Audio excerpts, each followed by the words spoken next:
we're gonna start here at 7 o'clock. Let's start with the Pledge of Allegiance, please. Pledge allegiance to the flag of the United States of America and to the republic for which it stands, one nation, under God, indivisible, with liberty and justice for all. Welcome to this Sandy City Council meeting. Let's go ahead and have the roll call, please, Jeff. Okay, Councillor Mayton. Present. Councillor Smallwood. Here. Councillor Sheldon. Here. Councillor Ramsayer. Here. Councillor Hanley. Here. Councillor Hokinson. Here. Mayor Walker. Here. Great. We have for the agenda tonight, we have the public comment section and response to any previous comments, followed by the consent agenda approval. And then the new business we have tonight is a public hearing to adopt a revised development moratorium, providing improved flexibility, and another public hearing for the adoption of the city budget for 2025 to 2027, followed by reports from the city manager and committee council reports and staff updates. All right. Is there any changes to the proposed agenda? Hearing none. Let's go ahead and get started with public comment. I have one comment card here. So, Mr. Freeze, welcome. Good evening, city council members. Please provide your address, your name and your address. My name is David Brings. I reside at 18734 Van Fleet Avenue, Sandy, Oregon, 97055. And you will have up to 3 minutes to present any issues you have. So my house that I'm in now, I've been there for a little over a year now. When it was built with a fenced-in backyard with an access gate to the back cul-de-sac. It was not built with a driveway approach, so it has a curb and then a flat landing to get in and out of the back gate area. Because there was a pre-existing RV slab back there, or RV gravel pad back there. Recently, I've been using the back area for parking things like trailers and now an RV. And it's Did you give become your address? Yeah. I did, yeah. And tell me again what it was. I'm sorry. 18734 Van Fleet Avenue. So what's behind you? It's a cul-de-sac and two neighbors, driveway to a walking path in the city access. Okay. Takes up most of the cul-de-sac. Is, I want to say their driveway is a little bit bigger for the city vehicles that need to get back there. Recently it's become a nuisance because I have been using the gate more, you know, especially during the winter for my snowmobile trailers, during the summer for the RV and trailer. And we've got a couple new neighbors that have bought a house back there that has quite a few more vehicles than it used to have when I first bought the house. So every time I want to move anything in and out, work on the backyard, bring lawn equipment in or anything like that, I've got to search around for neighbors' vehicles on who's parked in front of the gate. 2 weeks ago, I posted signs on the gate itself that said, "Please do not block gate." And it has done no good. Actually, it's probably been longer than 2 weeks because I called Officer Moody, or Kevin Moody, now he's not an officer anymore. I called Kevin Moody, asked him to enforce the no parking zone, and he told me that because it's not an actual driveway, he's not allowed to enforce it. So I went to the city, I tried to get a permit to put in a driveway approach so Kevin could enforce the no parking area so I could have ease of access to my back area. And the city denied me based on the fact that I can only have one approach that is 24 feet wide or two approaches that are 12 feet wide. So I've come to the city council today to ask them to consider a rule change, either to allow code enforcement, Kevin Moody or whoever else is doing it, to enforce no parking areas that impede pre-existing gates, not ones where someone just decides, hey, I want a gate here. So I think I'm going to put a gate here, but pre-existing gates that are already stationary and established within the city, or to allow the city to allow us to put in an approach, make it so I can get down and off that curb a lot easier with things that I'm backing and pulling in and out of there. Which would effectively allow Kevin and the other code enforcements to enforce the no parking zones on pre-existing gates. I did supply pictures for the city council to kind of look and see what I'm dealing with. Pointed out the vehicle right behind the van is where my gate's at. And you can see my signs in one of those. They're bright, they're white, they're red, they show no parking. But every single day I got it, and this last weekend it was a real pain because I would leave to go get gravel And I'd come back and I'd have to find 2 vehicles to move out of my way just to be able to get the gravel into my area. Are the vehicles neighbors in the cul-de-sac? People They're in neighbors, Trillium? they're friends of neighbors, they're, People that live in Trillium though? exactly. You know, at nighttime, that's not a big deal. I'm in bed, you know, by 8:30 every night. You know, but it's the daytime and the weekends where I'm out trying to work and they're just in there parking and blocking gates that specifically say, please don't block.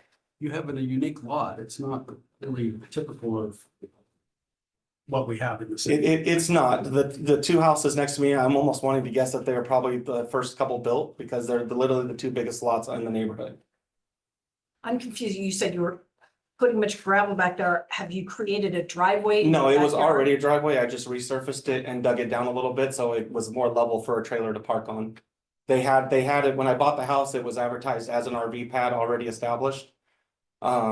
It just was kind of steep at one end, so I just resurfaced it and I'm also, like, I brought a sod cutter in, but I had to ask a vehicle to move before I could get the sod cutter in because I'm putting a path down my driveway so I can walk through the grass without stepping on dog droppings.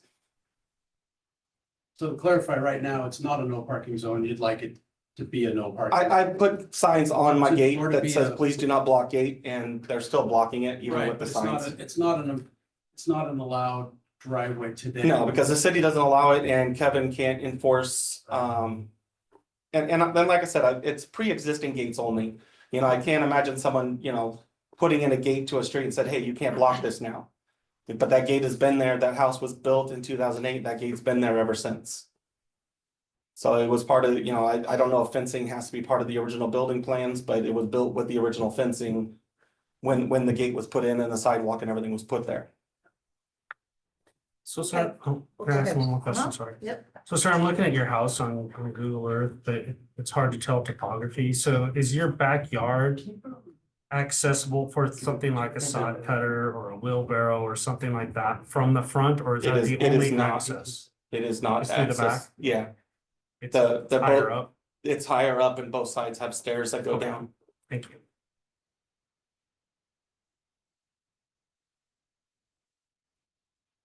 Okay, just to be clear, we don't respond to I'm aware. anything like that. The next meeting is where we'll Mhm. go ahead and follow up with Please get that to the work. staff will kind of consider that. Okay, thank you for your time today. Thank you. Thank you. Thank you.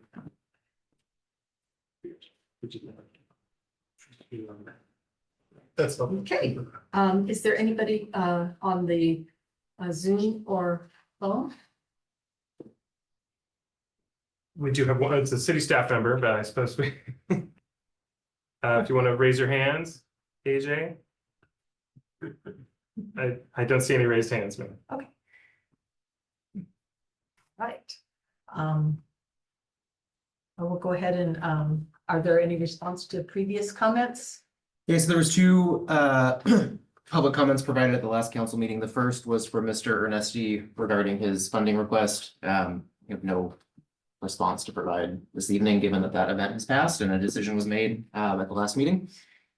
The other public comment that was provided was from Corey and Sarah Knight. I don't have their specific address on hand, but it was on Jacoby Road. I have followed up with them and essentially just let them know that based on the existing moratorium, there's not really a path forward for development of their property, but did note that as additional ERUs become available and more capacity in the system is available, we'll keep their scenario at, top of mind, and if there's a way that we can accommodate their request, we'll certainly look into that, but no promises or guarantees were made, given that we don't know when we're gonna get those ERUs and how those additional ERUs will be allocated, so that's where that's at. Did you mention to them about the de-annexation or whatever it's called? Yeah, they've been provided that information previously, so they are aware of the de-annexation option. Okay, good, good, very good.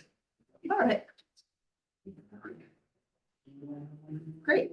Well, we're ready for new business then. And the first agenda item on is for the resolution 2025-14. What the consent agenda is that? Yeah. Or did- Did I? Oh. I'm just scrolling around here. Okay, the next is yes, thank you, Don.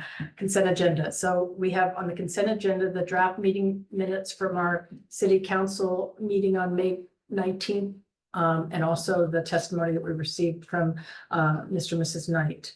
So may I have a motion to approve the consent agenda? I'll make a motion, we approve the consent agenda. I will second the motion. I have a motion from Counselor Sheldon and a second from Counselor Ramsayer to approve the consent agenda. All those in favor vote aye. Opposed, nay. Motion passes. Thank you.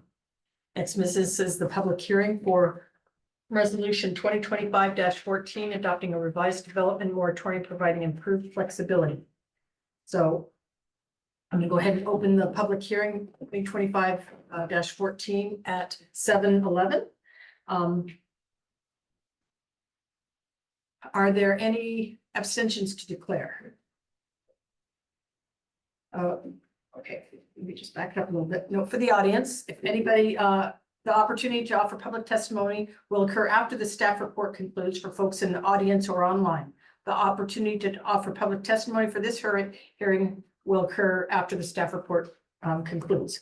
So just to be clear, are there any abstentions to declare? Any conflicts of interest to declare? Hearing none, may I call for the staff report? Thank you, Mayor. This resolution presents what would be the fourth iteration of the city's development moratorium. As city staff and the city council continue to work during this time that the city is under a development moratorium to improve based on experiences and issues that are brought to our attention and increase the flexibility and just loosen up the terms of the moratorium as much as is possible and respond to changes in circumstances. So this iteration would make four primary categories of changes. The first is that in the last iteration of the moratorium, which we called Moratorium 3.0, it created a ERU allocation program. And that has largely run its course. And so this version of the moratorium, which we're calling Moratorium 4.0, would establish that no new ERUs are being allocated except in some limited circumstances, and would just allow for extensions of the existing allocations. And then, as I mentioned, in those limited circumstances of pollution, health, and safety reasons, such as a failed septic and duplexes for pre-moratorium development projects, allow for additional allocations. And in addition to all of that, based on some feedback that was received at the city council work session back in March, we added some additional clarification to that section regarding the need to maintain an unexpired land use approval in order to obtain an extension of your ERU allocation, since you need both of those in order for your development to move forward. The second type of change was more flexibility in the ERU reassignment program. So that's for somebody who has ERUs available to them, allowing them to be reassigned to a different property or a different purpose. The changes in the flexibility of that program are designed to improve the ability to accomplish certain economic development activities and include clarifying what constitutes an existing development for purposes of that program. The third type of change is to allow partitions in some limited circumstances. And then the fourth category of change is housekeeping clarifications, including some changes to section 6 and 10 that were also based on feedback received at that work session on March 17th. I'm happy to take any questions that you have now or after we take the public comment. Do that after the public hearing, if that's okay. I have a few questions. The process for public testimony is that each person providing testimony must provide their name and address for the record. If you do not wish to state, let me just back up a minute. We have several other public hearings tonight, so I'm going to go ahead and read this process for public testimony for the hearings, and it's going to apply to the other two resolutions that are also on the agenda for tonight. So each person providing testimony must provide their name and address for the record. If you do not wish to state your address publicly, you must provide it to the city recorder before you begin your testimony. This can be done either in person or via email at recorder@ci.sandy.or.us. If you have documents that you wish to be considered by the council, they must be formally placed into the record of this hearing. To do that, either before or after you speak, email your materials to recorder@ci.sandy.or.us and staff will make sure your evidence is properly processed. Please try to avoid repetition. If someone else has already expressed the same thoughts, it is fine to simply state that you agree with the testimony of a previous speaker. To offer public testimony, for those joining us in person this evening, please raise your hand to indicate you would like to speak. If you're attending online, please click the raise hand button and wait to be recognized. If you are attending via telephone, dial 9 to raise your hand and wait to be recognized. I will call on each person when it is their turn to speak. Each speaker will receive up to 5 minutes to testify. The city recorder will let you know when you have 20 seconds remaining. So I'd like to call for testimony on the proposed resolution at this time. 5 minutes each. Is there anyone here tonight who would like to testify? Jeff, is there anyone online or on the phone who would like to testify? Mayor, just looking for any raised hands online. And no, I do not see any raised hands. All right, so Josh, may we have a staff recap and recommendation? Sure. Recap would be that city staff and the city council have worked collaboratively to continue to refine the moratorium over time, and I expect that there will be further refinements in the future. This is a relatively minor set of refinements. I expect maybe moratorium 5.0 potentially is when city gets additional ERUs and will be more groundbreaking. But these are responsive to some issues that have been raised and brought to our attention and discussed with city council. And so a recommendation is to approve this resolution. Good. May I have a motion to close the public hearing, please? I'll make a motion to close the public hearing. May I have a second? I'll second that. I have a motion from Council Sheldon and a second from Councilor Hanley to close the public hearing. We will now close the public hearing at 7:17. I think we needed a vote on that now. Oh, gosh. Okay, all those in favor of closing the public hearing? Vote aye. Aye. Opposed? Nay? Motion passes. Still. Public hearing is now closed at 7:17. Okay, I should just be able to read the script you gave me, my goodness. But I'm thinking about the questions that I have, so I'm sorry. So let's call for council discussion. Are there any questions or comments? I have a quick one.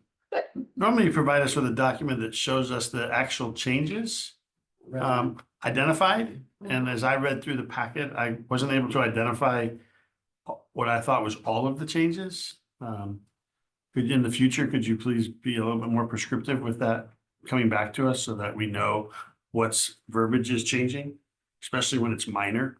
Just like to make sure I'm doing a good follow-up on it. I just want to second that, but also add that I seen in here where the key considerations and what at least the gist of the changes were. But what I'm also not seeing is like what specific area relates to those changes. So that and then what I apologize, but going back to October 3rd, 2022 is it, but I know it was after this. Oh, March 17th. I'm sorry, I just don't remember exactly the conversation. So something a little more around what goals we had in there. And what those were would be super helpful in the future. No, absolutely. Yeah, I'm not sure why the red lines weren't in here, but we can certainly make sure we do that next time. I can expand a little bit on the changes that were responsive to the March 17th comments. As I recall, in sections 6 and 10, it was language where we said above or below, and we clarified above where and below where specifically. And then the other one, which was in category 1, was to add that requirement that they have an unexpired land use approval in order to be able to receive an ERU allocation extension. Those were the only changes based on what you previously saw in March 17th. I didn't hear all that. Can you just, I heard the first part of it a little bit, but the second part I didn't hear. Can you speak up? Sure. So you heard the part about the above and below? Mhm. Okay, so the other one is described in more detail in the staff report. It is just that we added language about when you're applying for an ERU allocation extension, you have to show that you have an unexpired land use approval. You still have a valid land use approval for what you're trying to get the extension for. I have questions about that, yeah, but I want to make sure other people's questions are addressed. We talked back, I think it was in March, about making sure we didn't transfer ERUs from a zombie property and leave it even more zombie without demoing it. I didn't see anything in there addressing that. We did not change that based on subsequent conversation that we had. I want to be careful here. Subsequent conversation that we had after the work session about specific projects where that might be desirable.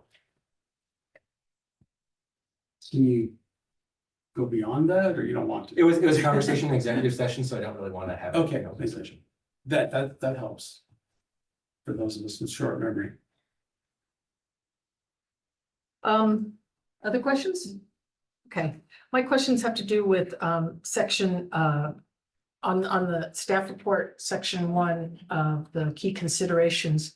It says that extensions of, and this is kind of really where it gets confusing about extensions, because you know what I'm trying to understand is extensions for ERUs versus extensions for development. And that's where, you know, I guess I assume they're together. And my concern is that we're not giving extensions to developments, or, you know, I guess, you know, ERUs are a valuable resource and other people want them that can't have them. And these people were put in line and, you know, given a very generous multi-year timeline to go ahead and develop those ERUs and on a certain timeline with extensions already in place. So I just want to make sure that we're not allowing, I guess I'm not, why would we even have extensions that they're allowed to request extensions in section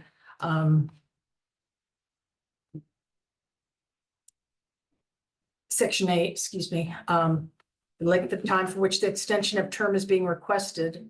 Why would we even allow extensions? Didn't they have to already file didn't they already get their extensions, or they had to file them and they already received them if they requested it? So a lot to unpack there. I think the context of your question is that land use approvals and ERU allocation timelines are together, and they're not. They're two separate things. So nothing in here affects the timelines for somebody's land use approval. The city council previously had adopted a special ordinance allowing for extensions of some land use approvals. We're not touching that here, and staff has not, to my knowledge, considered proposing any further extensions beyond that, which is done and gone. It's happened. They've either received those extensions or not. Land use approval, whole different issue. For the ERU allocation extensions, this moratorium is not proposing anything different than what was in moratorium 3.0, other than to further restrict extensions by requiring that you have a valid land use approval. So everything else about the extensions here is what was part of moratorium 3.0 and already in effect, other than that we've added an additional criteria that you have to have a valid land use approval based on the city council feedback we received in March. So when you have a valid land use approval and you've developed part of the property, or, you know, maybe you haven't. Okay, say you've developed some of the property and you got some building permits. Now the ERU comes with the building permit. Is that my understanding? Okay, but you only developed half of the property, say. So, for example, when is there a termination date by when you have to have the other buildings built, residences built before your initial plat expires? So if you're talking about plats expiring, that has nothing to do with this resolution. That's your land use approval, right? So this doesn't affect any of that. Okay, if a plat expires before you built buildings on it, are you still able to get a building permit to build on it? If your plat has expired before you get the building permit, then you don't have a valid land use approval. But again, that doesn't implicate this resolution at all. So to take your scenario, if you have a valid plat, if your plat has expired, you can't get an ERU extension, you can't get a building permit, your project's done. If your plat is still valid, whether because it's unexpired originally or because you got an extension of that through that separate ordinance that the council did a year ago or so. And you still have valid land use approval. You also need an ERU in order to be able to get that building permit. When you come in for a building permit, they're going to check to see if there's an ERU to build it. So what this would do is continue what moratorium 3.0 did and allow you to extend the period of your ERU allocation for a total of up to 3 years from when you originally got it. And that timeline was based on feedback that the city council received from developers at the time about timelines for build out and what their financing providers needed to be able to see to be able to give them financing. They need to be able to see that you're going to really be able to actually complete your project, even if you hit some hiccups along the way. So in order to get that financing, they needed to be able to show that they could have at least 3 years to be able to build it out. Okay, so just, and I don't understand why we ever divorced or divided the ERU approval from the plat approval, because that's kind of what's really, I don't understand what the justification for that was, because they go hand in hand. That said, I guess we did it. I just want to understand, are there ERU extensions that, so what I'm hearing you say is that ERU extensions cannot go past the time that the plat expires, right? Correct. If you don't have a valid plat or whatever other land use approval you needed, and you come in to get an extension of your ERU, the answer is no.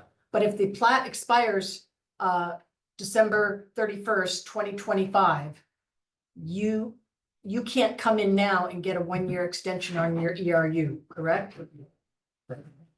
Well, so you have a valid plat approval right now. So you can get an ERU, if your ERU extension ERU period is expiring tomorrow. And you have until December 31st to build out under your plat approval, then yeah, you can come in and get an extension of your ERU application. And does it expire December 23rd? So it is a period of up to 1 year under the code, under this resolution. So it can be up to 1 year.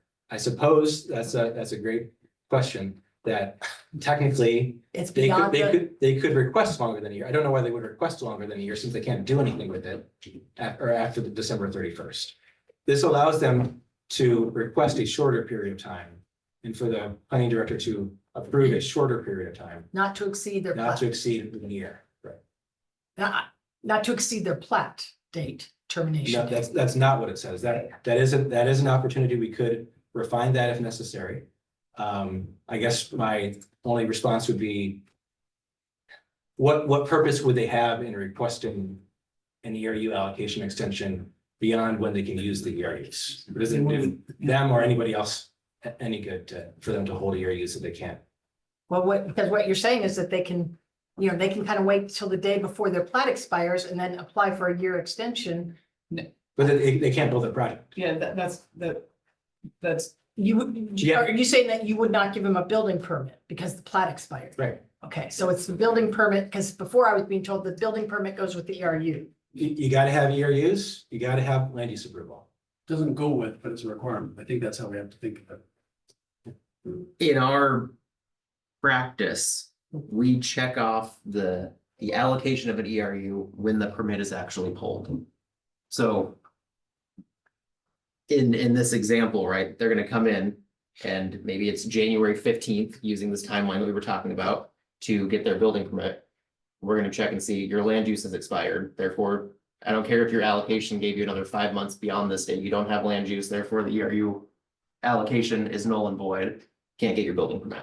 Okay, well, I'm just gonna, I'm kind of thinking something off of Kelso Road there. They submitted that originally back in 2009. I think there was a second round of it was like 2019, I think, but I don't know the dates.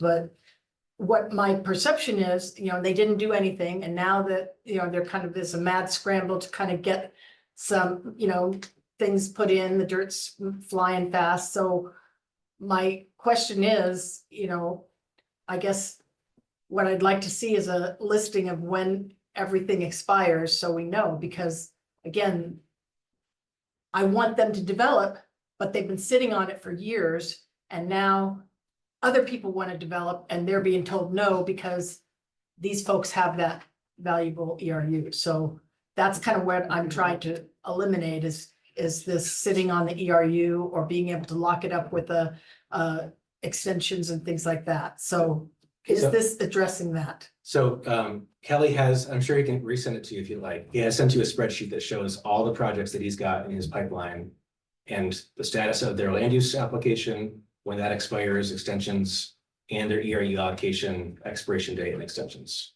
But this, isn't it right, we're just talking about an up to a 3-year maximum for when that ERU was first issued. Yeah, And we issued all the ERUs a fair bit ago. yes. Right. Yes, So- this should be pretty So simple. we're talking about a year and a half out, maybe left with this extension, 2 years maybe, I think 2 years. 2 years. Yeah. up to 2 years on some of those. So that's what this would enable, was up to 2 more. I'm not sure, but what some of those plat extensions that they got terminate before that 3-year period. But they have to fall into that other scenario, but I mean, Yeah. this, we're only enabling up to 2 years outlook and we're gonna hopefully be into moratorium 5, 6. I guess maybe one thing to help conceptualize this. When somebody comes in for a building permit, there's a whole host of things that the staff person has to check to make sure they're bringing all the things they need to the table to get that building permit. Do they have land use approval? Do they have ERUs? Have they paid their SDCs? Do they have any approval they need from DEQ or whoever, or for fill permit or whatever, all the different types of things that you need. And this is just, there's 2 things on that list that are relevant to this conversation. Do you have land use approval? Do you have ERUs? Yeah, hypothetically, no builders coming to us without a plat, and no ERUs being given without a plat and a land use. So it just doesn't matter. Okay, can you because it has been so long, can you just clarify for us about where things may be reassigned and in what conditions? Sure. Section 6. That's so section Yeah, 12. 12B. Right, sorry. See, Right. So ERUs can be assigned, well, I'll talk about where they can be assigned from and where they can be assigned to. So they can be assigned from a property that received an ERU allocation under the 3rd moratorium. Or from a property that had an existing development at the time that the moratorium was first adopted back in October of 2022. Those are 2 types of places where you can take ERUs from. They can be assigned, so for that first category, where they were allocated ERUs, they can be assigned to the same land use on a different property or a different land use on the same property or to a commercial or industrial before you use. get the third one, I question on that first one, because if it can be the same land use on a different property, but that different property doesn't have approved development, right? So again, if they're trying to do a development on a property that has ERUs but no land use approval, they're not gonna check those boxes to get a building. Okay, so they're not gonna, So so they can't reassign it unless there's an approved land use. So, well, no, they can reassign it and then someone can come in and get an approved land use. a land use approval. But you can't get it's not an end run around needing land use approval to get an ERU application. Well, I mean, a minute ago, I was told that you can't, the ERU goes with the land use approval. If you don't have a land use approval or it expired, you can't get the ERU. Now I'm hearing that you can get an ERU when you don't even have any land use approval.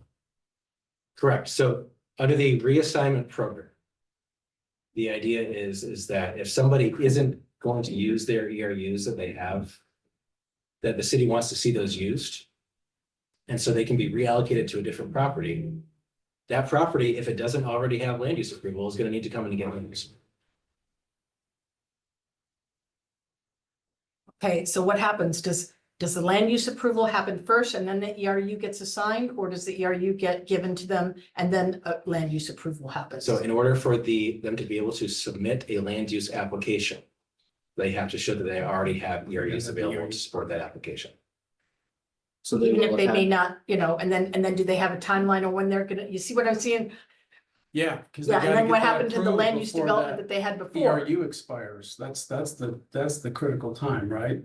Because they have to, if they're reassigned it and they don't have approval, they have to get it approved before the extension period hits. And then what happens to the previous property that had land use approval?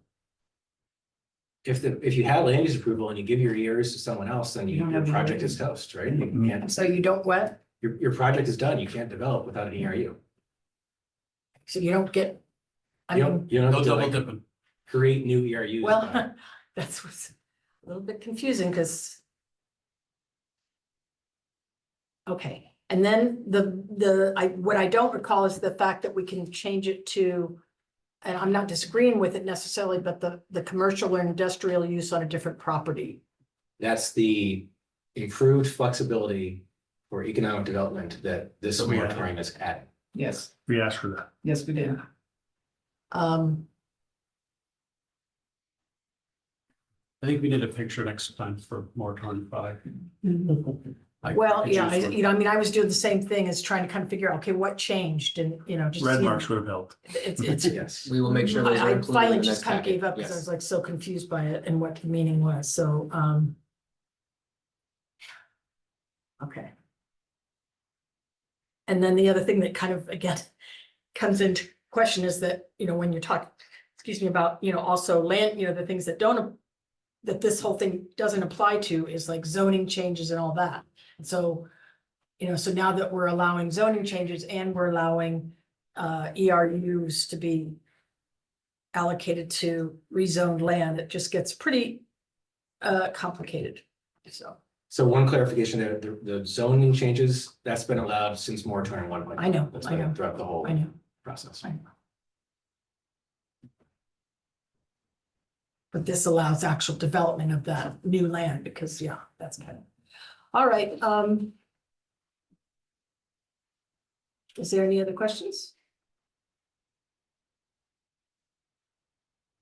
Okay, we have a motion. I move to adopt resolution 2025-14. Second. I have a motion from Council Sheldon and a second from Councilor Smallwood to approve resolution number 2025-14. All those in favor, vote aye. Aye. Opposed, nay. Motion carries.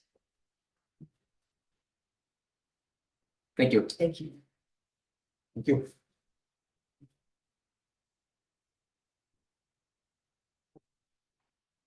Okay, next thing on the agenda is the city budget. And Mayor, we'll just note that this public hearing, this is unusual, but this is our practice, is we sort of combine two resolutions into one public hearing. And we do this once every 2 years, so that's why it looks this way. Okay, well, notes for any of the audience, either in-house or on the phone or on Zoom. I've already read the public process for commenting and, but I will be calling for those. I would like to open the public hearing That wasn't me. Were you playing? That drawer literally just fell out of the desk. Thank you. Did it hit you or did it just I- bypass you? Well, it kind of hit my foot, but it just kind of dropped. I mean, the whole thing. Burger broke. Scott playing over here. I think we should fill that facilities position. Closes on Friday. Okay, gonna open the public hearing for the resolution 2025-18 and 19 at 7:40.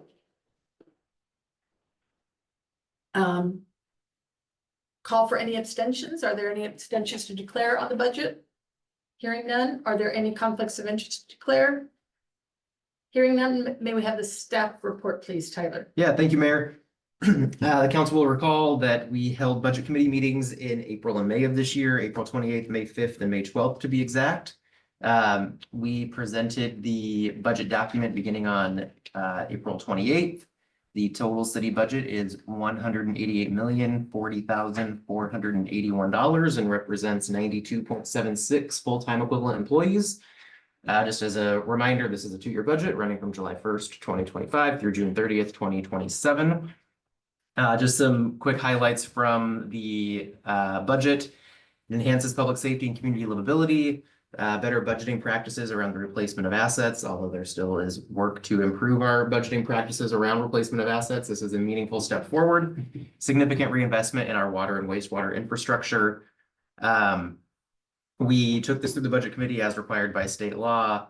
And the only modification that the budget committee made during that process was reallocating $467,000 of general fund surplus to the council contingency.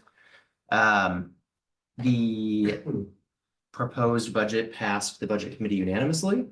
And as Jeff already indicated, but I'll reiterate, there's two resolutions before you this evening. The first is 2025-18, adopting the budget, making appropriations and levying taxes. And the second resolution, 2025-19, is a ridiculous formality for our election to receive state shared revenues. It's a requirement by the state to make sure that we get all of our fuel tax, liquor tax, cigarette tax, state shared revenue. So very important, but a technicality nonetheless. With that, I don't have anything else. Tyler, anything you wanted to provide? Nope. I would just add that, a big thank you to all of our staff, department heads and managers that helped create the budget, specifically Tyler Wallace, who came in with 6 weeks of city knowledge before we jumped right into budget and got it to the point that we're at today. So thank you to everyone that assisted in that, and thank you to the council for being part of the budget committee. And the budget committee. I did send thank you cards to all of them. Thank you. Last week before last, in the recent past, all the weeks are the same at this point, I think, but it was very recently that thank you cards were sent out to them for their involvement in the process. Happy to answer any questions. Otherwise, I'll kick it back to you, Mayor. Okay, thank you. I'd like to call for any public testimony on the proposed resolution. Is there anyone here tonight who would like to testify? Is there anyone on the Zoom or on the phone that would like to testify?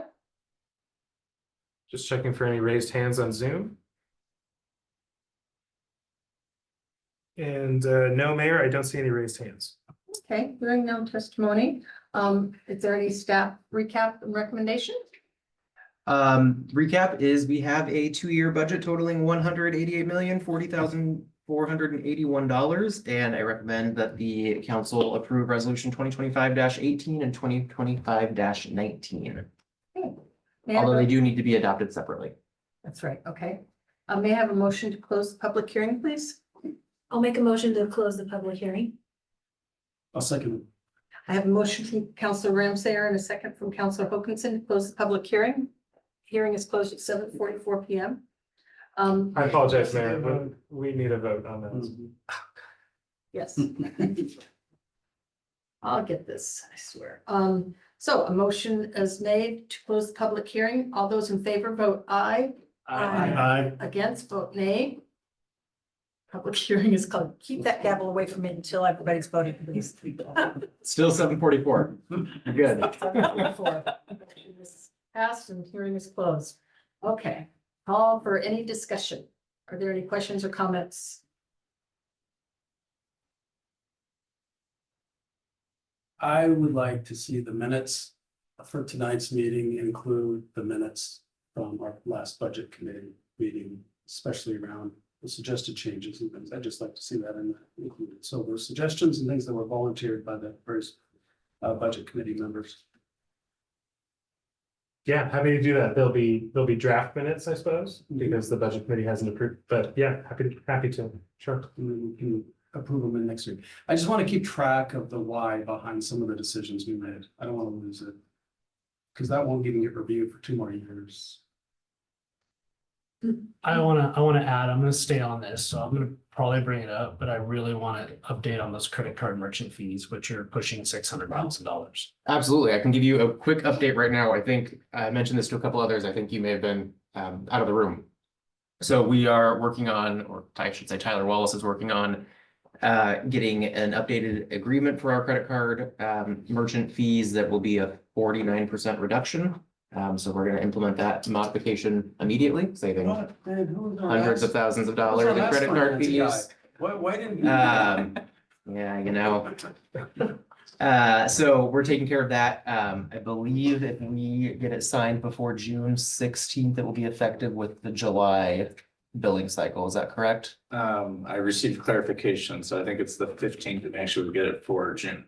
And we get it for June. Okay, We just need to hurry up and get it done by 15th of June. So. perfect. So that's a little bit of a advanced notice or advanced information that I'm sharing with you before it's completed, but we are working on getting that done as soon as possible. There's also some minor administrative changes that I think we can do that would save another about $80,000 per year that we're going to implement. So the short answer to your question or point is that we can make some pretty significant savings rather quickly without a lot of work. Once we get those taken care of, we could schedule a work session with the council to talk about those remaining fees and how we want to determine how we want to tackle those. Is it passing on a merchant fee? Is it some sort of other incentive to incentivize payment methods of a different kind? But we'll bring that back to the And council. I'd also like to talk about the $300,000 of additional surplus we might be coming up with in this planning.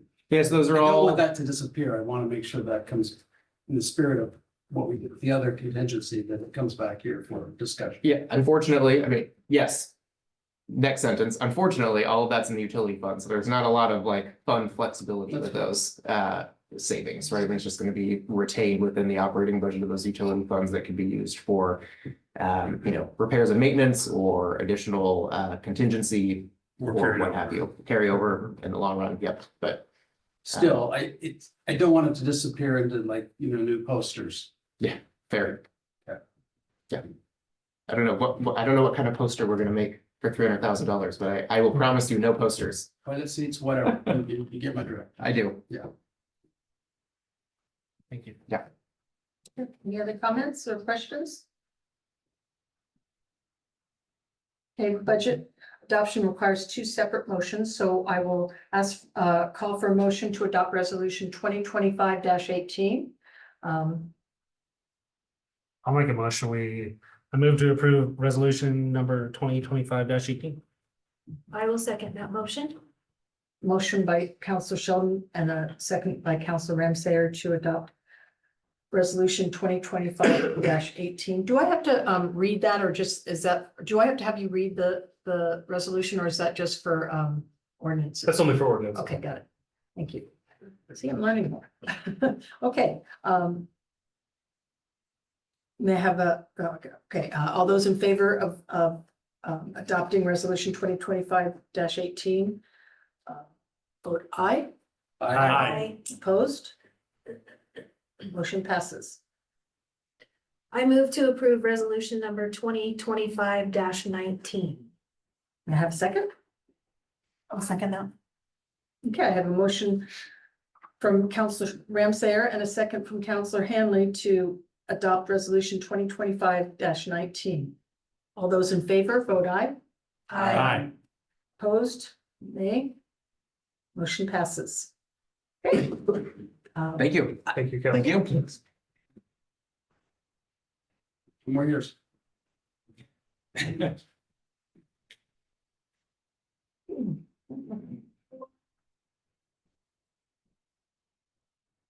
Report from the city manager. Thank you, Mayor. I'm going to start by inviting Nellie up here just to provide a brief update on things that are happening in Salem and the status perhaps, or the Well, status, that's it. It was all the good news. Nellie, Good yes. evening. Thank you so much for having me tonight. Just a brief update. We just finished the second Chamber of Origin deadlines a week ago Friday, so a lot of additional bills just died. Now we're getting into the real meat of the legislative session, and we were getting into budget talks, which is obviously where our ask is.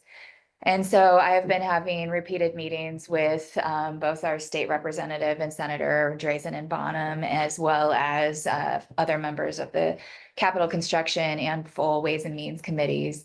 We've been continuing to receive positive feedback on our projects.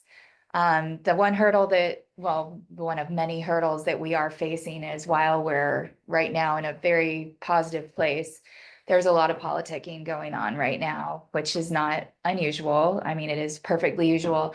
The little unusual part about the 2025 legislative session is the fact that everything is culminating to a head at the very end of the session. I mean, generally, the last time we passed the transportation package in 2017, I mean, by the time we got to this point in session, we knew exactly what was going to be in it pretty much, and it wasn't really a point of contention. But it is, in fact, going to be this session. We'll see what, if anything, they do pass. I think they'll get something through, but I can't really look into my crystal ball and say exactly what.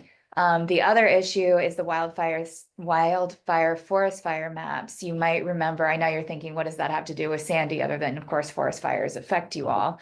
But the mapping process became very political early on in the session, and it was basically pitted Republicans against Democrats for a variety of economic reasons, among other things.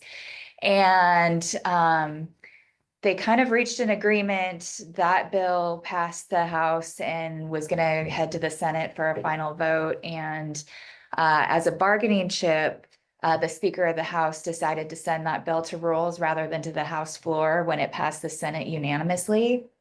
So obviously that's not sitting well with a lot of individuals. And at that same moment as that announcement was made, Tina Kotek, our governor, said she would like $1 billion of the kicker to go toward forest fire relief.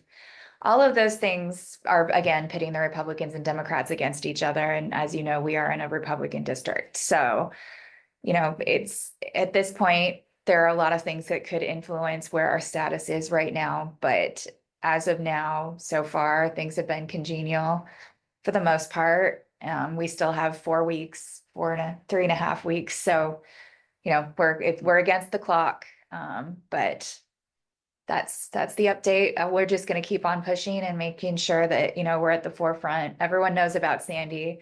I just keep telling them, if you just vote for our package, you don't have to see me ever again. So I'm working on that, but until next year. until next year. Does the transportation bill or this wildfire bill, given that that's coming from the kicker and the transportation bill is its own thing, I thought, do either of those affect how much money is available for the projects being considered in our? That's a great question. In general, most of the transportation package should be in GO funds or GO bonds, which are separate from the lottery funds, which is where we're asking for our dollars from. And as you may remember, there's $2 billion of asks and $500 million of gives in that. However, there have been some negotiations that a project or two of a significant size for the transportation package may be funded by lottery funds. That is still obviously up in the air and they're trying to keep it very hush hush, but it's a valid concern that we do have. So I do remember some ODOT projects in that, folks, presenting those. Okay. yeah. So, Thank you so much. all right, thank you. Thanks, Nellie. Thanks, Nellie. Good luck. Thanks. Definitely need it. We got this. Few more things from me. So I already, said thank you for all the work on the budget process, but thanks again. Also wanted to extend a huge thank you and well wishes to Rochelle. Today was her official last day. Sad to see her go. Happy for her next step, but yeah, I don't think words can accurately express how grateful we are for the work that she's done here and getting Cedar Park built, getting us on the right trajectory for Deer Point Park and for the reinvestment in Mining. She's done incredible things both in our parks and in our offices. Led a great staff, grew a great staff, and she will be sorely missed. So if you see her around, she's still in the state for a few more weeks. Say thank you and wish her well. Last thing for me, it has been, believe it or not, 2 years and 2 days since I took over as interim, before that whole recruitment process. And, no shortage of work that we still have to do around here, but I continue to be thankful and grateful for the opportunity and your trust in me. So thank you for that. Looking forward to hopefully many more years to come and a lot more accomplishments, but we've got a long road ahead of us. But happy to be here. Thank you. Cool. You guys know what a filibuster is. I won't. The gentleman who left here with the top hat, his name is Mark Clark. And we met him earlier when he came in, just moved to Sandy. He's a Wood Village City Councilor. Just moved here, he's resigning there and wants to come in and figure out where he can volunteer. He's a cancer survivor but I love that attitude. Somebody come in, hasn't been in the town a week, not even off that council, and he's coming to a council meeting, so. Anyway, so I thought he left before I could say something, but if you see him, welcome him. He's got some stories. Let's see, that Van Fleet, I am curious to hear what comes out of that Van Fleet. It's a strange lot looking at it on Google Maps. There's probably not another 3 or 4 like it in the city. But it does raise some interesting questions about access. I think when we start looking at that issue, it's going to be bigger if our ADUs ever take off, because people are going to want to put a second driveway for an ADU where you've got space. I mean, I in theory have space for an ADU and I'd want a driveway, but the code probably limits me from doing that. So I'd be driving over the curb and so I could see this being right now just 1 or 2 people, but it could become a bigger one. So maybe we need to think through what does that mean? What are the options there? Can I add something to that, Don? Sure. It just might be worth finding out how many lots we have in town that are similar. Let me check with staff and see how we can come up with that Yeah. number. It's really a property that it could be, in theory, it could be a corner lot even, so it could be more than there's just a few. His is unique because it's long and thin and. Oh, very much so. I just and mean that elevation people change. who have access, like. Yeah. Yeah. I think there's a handful. We can check into that. I will say this one is to your point, Counselor Hokinson, almost doubly difficult, if that's a phrase, because you have the standard code language that, discusses how much of your property can be an apron. You also have then specific code language around a cul-de-sac and how much of a cul-de-sac can be an apron. So this one isn't just you've got X number of lineal feet and you're, 20 feet of that. There's kind of a double hit on this one. So I'll provide you all with that code language though, so you can know exactly how it relates to this property and follow up with staff. And I would encourage a reach out to anybody who comes in here with these things, I guess it's okay to make them wait till we hear about it, but if it's an easy answer or there's something that's factual and not, Yeah. it'd be nice to keep people involved. Just to ask a question about that, if you don't mind. I guess I'm unaware that you can store vehicles in your backyard. So with the caveat that I am not a expert on all sections of the code, I know there's code language specific to parking on unimproved ground. It sounds like this individual has some sort of improvement, concrete, asphalt, something that's back there. So there's not a code violation in that aspect that I'm aware of. But I can follow up with Kelly O'Neill and see what other section of the code pertain to parking off street and get back to you. Next up, for those of us who made it to the Westland, to the, what is that called? Clackamas County Cities, CCA Dinner? or CC, whatever it is. The dinner thing, the dinner was fine, but the tour of the locks was really fun. If you've never been there, getting an opportunity to go see that history, 125 years old, and you're walking down there and some of those timbers are probably probably original. A lot of that stonework is definitely original. It was also kind of cool. The former governor was there, Kate Brown. And interesting fact, the power station that was at the head of that dam there was built, and then the transmission line that took it to Portland in 1889 was the first transmission line in the United States. Most people don't think about that, but it's the first transmission line, and I think it was Kate. I think she said probably why the World's Fair was located there in Portland later. So anyway, it's things that changed our lives. A lot of history there. Sadly, they'll be asking for a lot of money from the legislature too, competing against our interests. So, thanks to Rochelle. I mean, she's done some great stuff, and the recruiting process then starts and. Yes, we've got Tiana Rendell, who's our Parks and Facilities Manager, stepping into the interim Parks and Recreation Director role right now. Angie and I, HR Director, are looking at job description, making sure there's no tweaks that need to be made, and then we'll start a recruitment process in the near future. Don't have an official date on that yet, but in the near future. Took the grandkids down to Cedar Park Friday. Lots of positive things. I will say they were mowing the grass, but I think prairie grass would be better. I didn't know grass grew that tall in Oregon. They were mowing grass that was this tall. So somehow we got that cycle little, maybe the rains held us up or anything, but it's looking really good. A lot of the improvements are looking great.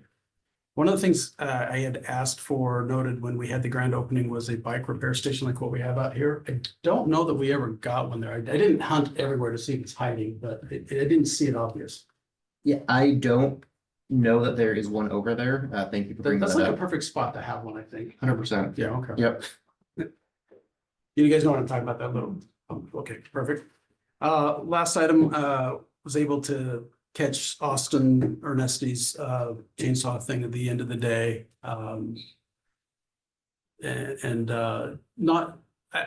I felt like there were lots of people and it was enthusiastic, but I've heard from those who were there that it was not so well attended. I think it was below expectations, but I wouldn't say not well attended. Maybe that's a good way to characterize it, at least the time I was there. Were you there?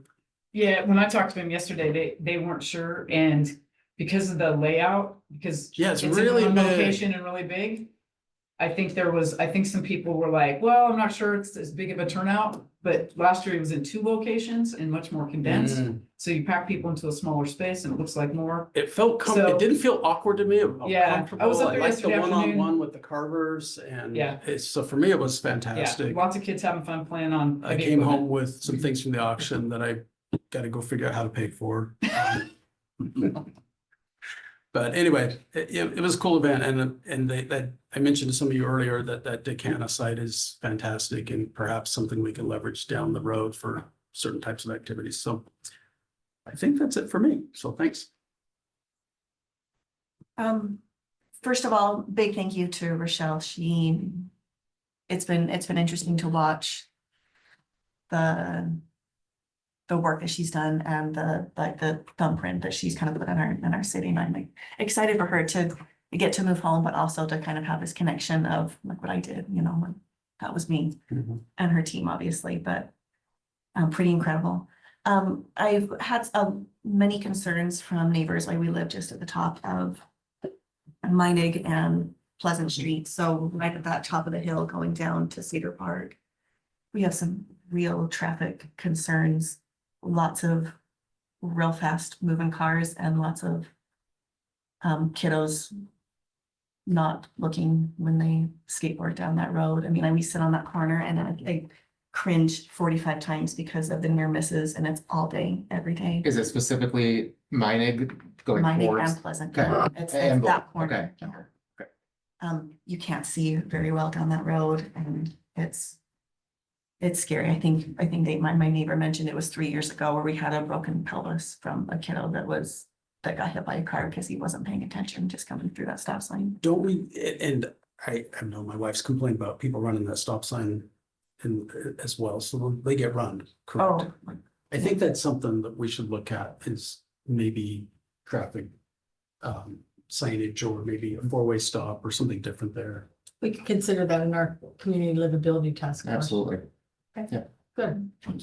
And just the last thing that, library. I don't know if anyone else has had the opportunity to utilize that library of things. But they have done an incredible job of, creating this place where you can go. I needed a sewing machine and I really needed it for 2 days. And I knew that they had one because they collaborated with the Historical Society. And to purchase these sewing machines that you take out for 14 days. Anyway, it's such an incredible asset to our community, and I'm just so impressed and so grateful that the library took it upon themselves to really, I mean, there's an electric keyboard in the library of things and some other really cool things. So shout out to the library for filling needs in our community. I had my planning commission meeting, last week. There will be, they're proposing some code updates to fencing, retaining walls, the use of an engineer depending on location and, stability and where that, possible retaining wall could be. So we'll be seeing some of those come through to council to look over and recommend and question.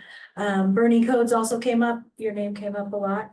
And there's a lot of no, Dawn. Oh, I'm right. And they're gonna be asking input and questions for us and recommendations because there are a lot of changes coming on burning site areas, setbacks and things like that. It's a pretty extensive, I think that's more extensively being looked at than the fencing and some of those things. So we'll be seeing some of those and talking about those again, I'm guessing in the fairly near future.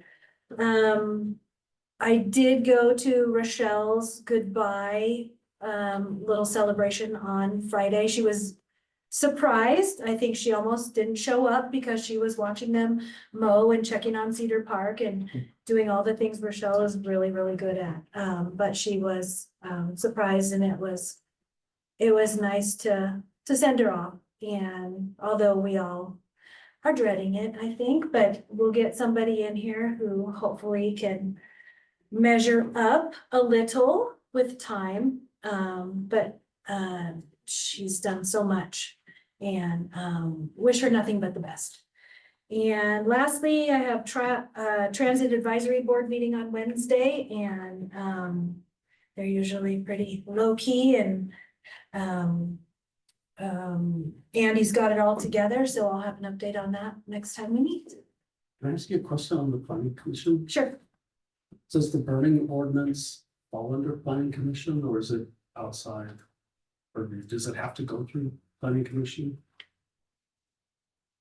Well, it's a I change think to the it's a code. code amendment So any suggestion. code or all code? I don't know the rules, so I'm just being naive here.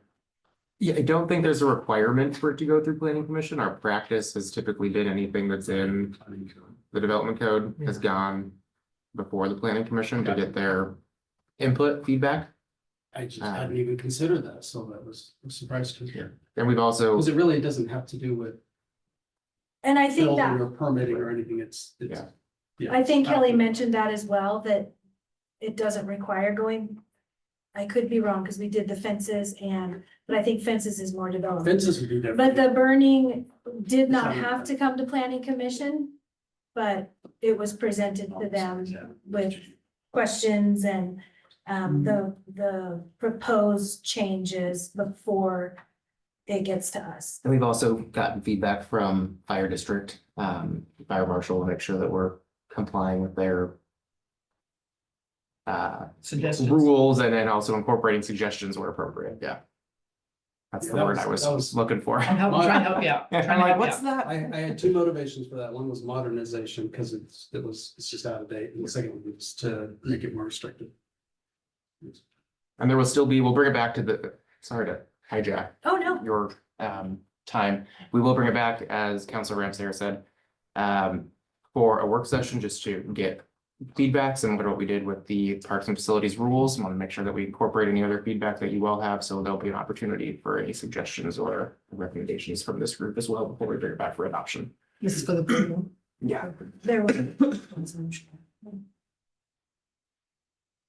Anything else?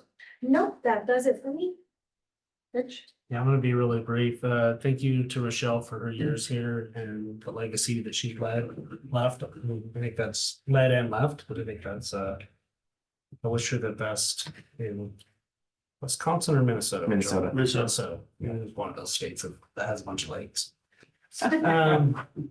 So with that being said, though, I do have one question, and that is, when we do our parks director, like what kind of search are we going to do? Is this like a local thing? Or are we doing like a national, state? What is that? What is that? Yeah, that's a good question, and something that Angie and I are discussing right now is not necessarily how wide of a search, but whether it's an internal recruitment or we use an external firm. The search will be national in nature. We'll post it with like the national, and this might not be the right acronym, right? But like the National Association of Park and Recreation Directors, certainly the regional Oregon Parks and Recreation Association, League of Oregon Cities, all of those sort of traditional platforms or venues that we recruit for. But again, trying to cast a wide net to make sure we get the most qualified candidate, Yeah. And not that's, limiting it just to Oregon. that's what I was gonna say. It's nothing against internal structures, but I do think sometimes outside hiring a firm for these key positions, the director positions, especially moving forward, is something we should consider and keep at our forethought, just because they can take on some of that screening process and kind of vet out the people with our requirements moving forward. Unless you've got a couple of top-notch known prospects, you know. They'll head on. Then Yeah, And even if you have one top-notch prospect, I like the competitive part of having another one. yeah, I think there's no question, especially at the director level, of doing a formal recruitment process. I think my question, I guess frankly, because I can't think of a non-frank way to say this, is have we gotten the most value out of the expense that we've incurred for some of our other recruitments using another firm? And so that's what I'm grappling with right now is that cost. Has it shown a, direct benefit to the quality of applicant or the number of applicants or the breadth of experience or the, You can always start reach? internal and then go external, right? Yeah, so I mean, we can post it, with our own strategy and see what we get. And then, go from there if we don't get enough candidates. But Angie and I are working on pros and cons and timeline with that right now. Yep. We've got our handful of firms that we know do work and know that they do good work. It's just a matter of, are we gonna move forward with one of those or do it internally? So. That's all I got. Thank you, Rich. I also attended the Sandy Invitational Chainsaw Derby. I'm just giving you a bad time, John, because it seemed like you were searching for what it was called. Just giving you a bad time. Yes. AKA Forest Fest, yep. Forest. And I think it's something to think about with this because it is growing and like I said, when I talked to Austin yesterday evening, he didn't have a total count, so.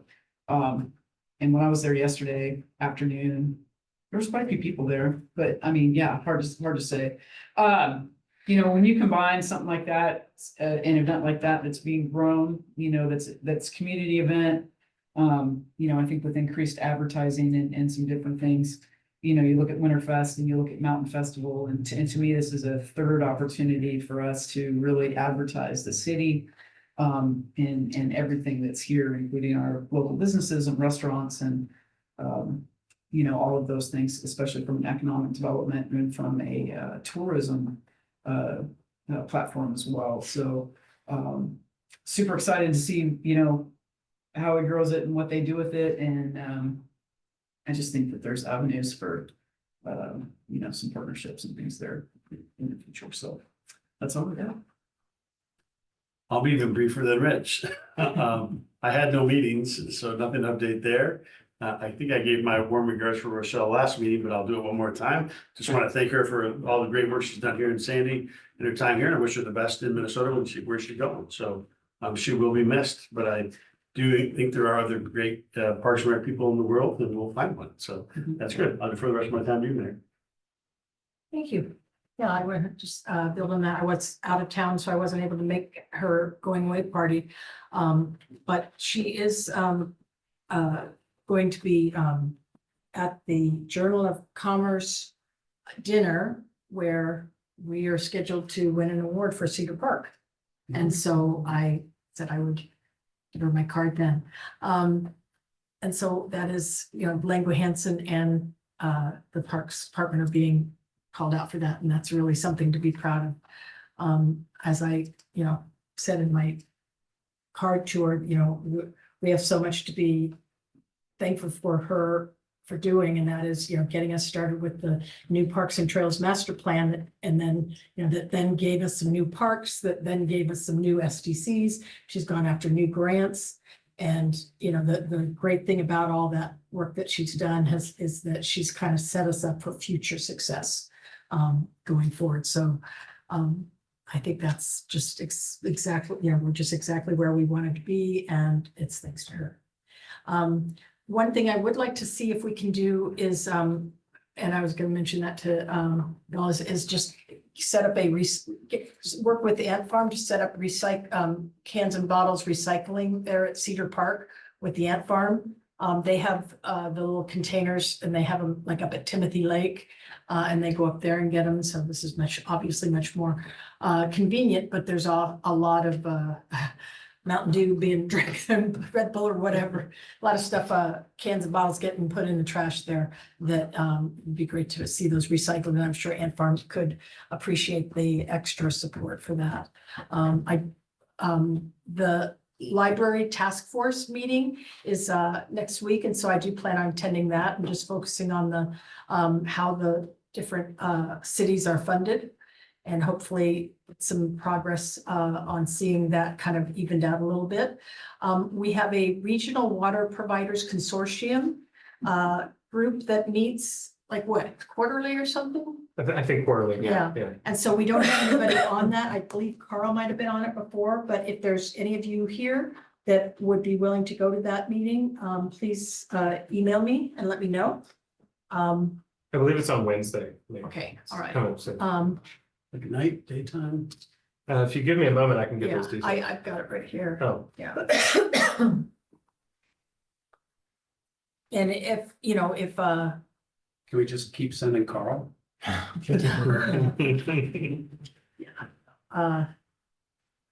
Yeah, and worst case, I can go to the meeting for this time. oh, okay.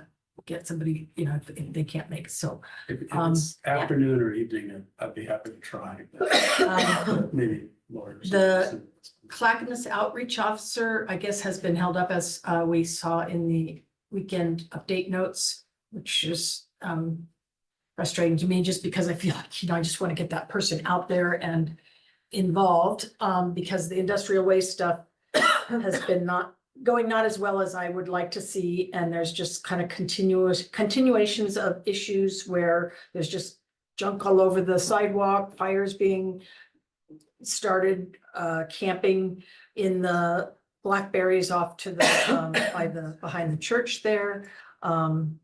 That's happens to be private property. We don't really have a stay limit on the vehicles and so we're going to continue to work on those issues with the Community Livability Task Force, focusing the next meeting on primarily the homeless issues and what we can do about updating, kind of reviewing existing code from other cities that deal with stay limits and other, policies about having licensed vehicles, for example. So, I'm sorry, you said industrial way, but then I thought I heard you say a church. Are you talking about two different locations? no, I'm It's the talking about Abundant industrial Life. way behind that Living Way Abundant Life. Church or whatever the church is Abundant there, Life. not Living Way. It's Abundant Life. Abundant Life, right, yeah. But those blackberries there, they kind of head off into there and create fires in there, start fires and all. So we do have a great volunteer group that did a cleanup on, I believe, yesterday, that our Sandy Trash Task Force. And they are also just kind of monitoring things. But my belief is that, our outreach officers should be out there every day, kind of dealing with it, kind of keeping a pulse on the situation out there.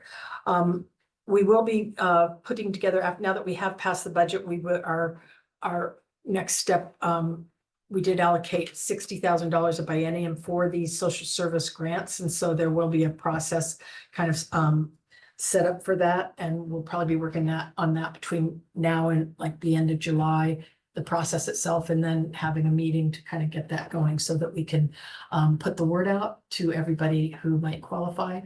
And if we have to have a little discussion, I will be asking for folks that want to be on that committee. So a couple of you can kind of help refine that. So that's all I have. Thank you very much. I'm sorry, is that that's funding for the grant program that we already have, or is that a new grant program or a? No, the special The service. special contract. service So that's, contract. okay, that's the random, that's the, like, the dentist program that we did. Well, Was that included it's- in that before? I mean, it's not random. It's, Well, it's- they're like a little bit of everything, right? The Historical Society. it's- There has been, but Okay. I think there's the opportunity to kind of, talk about what we want that money to go to. So, Okay, yeah, thanks. I mean, All right, we're just- not, or we can I just leave it wanted- soup to nuts. So, Yeah, I just wasn't sure. Thank you.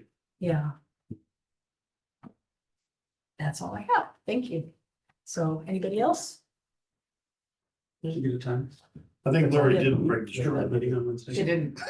I did not. The whole thing's hanging here. No, Like mine- you just literally let go. no, mine has also been, falling down. So anyway, So okay, the the- city council meeting is adjourned at 8:21. I get We workman's have an comp. executive I get my session, foot. right? Yeah. We do have an executive session, Okay. yep. Can we come back in 5 minutes? Give Yes. everybody a little You break? can